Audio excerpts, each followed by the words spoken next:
JD here, and as you can see, we are back on F123 for another Hotlap and setup. This time we're at Silverstone, which I know is not in calendar order, but I was actually doing it the other day and I thought, why not? Because it is probably one of my favourite tracks on the game. And this setup specifically is definitely more tailored towards straight line speed and a race situation. The other setups on the leaderboard were definitely more aerodynamic, and ERS is quite a big factor in this game, along with the slipstream. So I really wanted a setup that was a little bit lower on the downforce, a bit more slippier through the air, and this is one I've been using online very, very well. Just so you know, at www.coachlimitless.com, I've actually opened up a new service called the Ultimate Coaching Bundle. It's where you will be getting 10 90-minute sessions with me, so 10 lessons, 90 minutes for a pretty significant discount compared to if you just bought it individually. So make sure you head over to www.coachlimitless.com. Also click the join button if you'd like a discount on that and one-to-one coaching in general, and also to be a part of my open lobbies.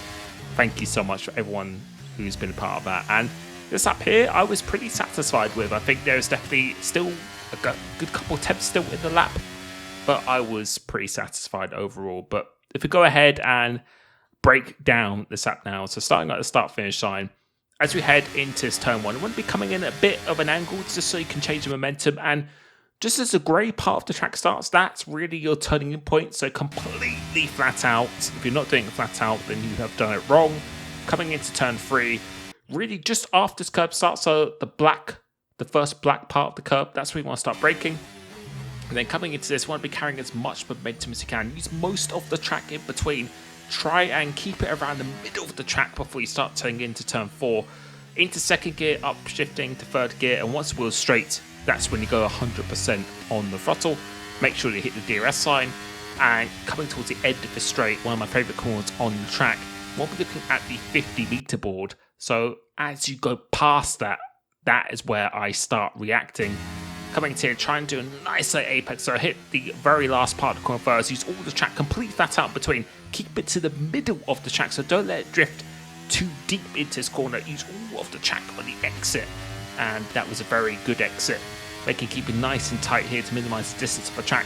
Completely flat out through here now, which it wasn't on last game. And really, just as you hit the 50s, well, that's where you want your turning to be done. It's completely flat out, so no lift or brake in sight or even a downshift.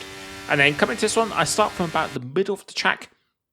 This is a insanely high speed section, so coming through in here, completely flat out just before the curve ends. Middle of the track, that's where you turn in. Middle of the track again, that's where you turn in. So you really want to be focusing on the middle of the track from corner to corner. Make sure you get the DRS sign once again. And then coming towards the end of the hangar straight, as this curb starts on the left-hand side, that's where you want to start the braking process to begin. And again, you want to really attack this corner as much as you can. Keep it in 6th gear. Use all the track on the exit. And as you come into this final chicane, you want to be just keeping it so in, fast out. So just before the 100 meter board, coming across the line, it's going to be a 124.739. With this setup, that was enough for a P3 on the PlayStation leaderboards. But if we take a look at the setup now, that was 2118 wings. If we head over to the transmission, 50-50, so pretty much what a 2020 or 2018 kind of differential was at the time. And then if we go to the suspension geometry, which we'll do in a second, right triple left. Got a lot of time it's right, left, but for very high speed tracks, so tracks like this and Suzuka, I find maybe right triple left will be the better option. I will be doing a setup explanation video very soon, so make sure you subscribe for that.